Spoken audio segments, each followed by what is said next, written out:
What is a crazy story you have to share? I narrowly avoided being sent to prison for 10 to 20 years for several drug crimes and instead paid minimum fines due to some quick thinking and taking a huge risk.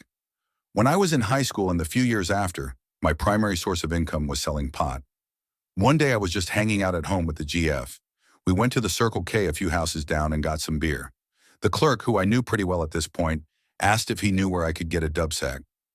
I said sure and that I'd be back soon. I go home and forget about it. An hour or two later, I'm like, oh shit, remember, weigh it out and go back.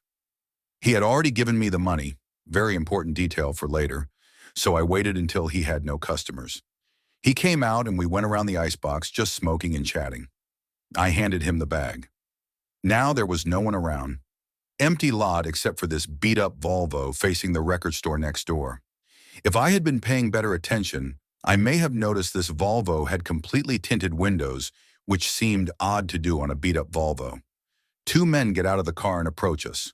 One tall, skinny guy wearing 100% denim, and another guy who looks like Dog the Bounty Hunter in a beige sweater.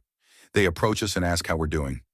Me and Clerk look at each other like, you know these guys? Then all of a sudden, the flash badges and yell, EPD! You're under arrest.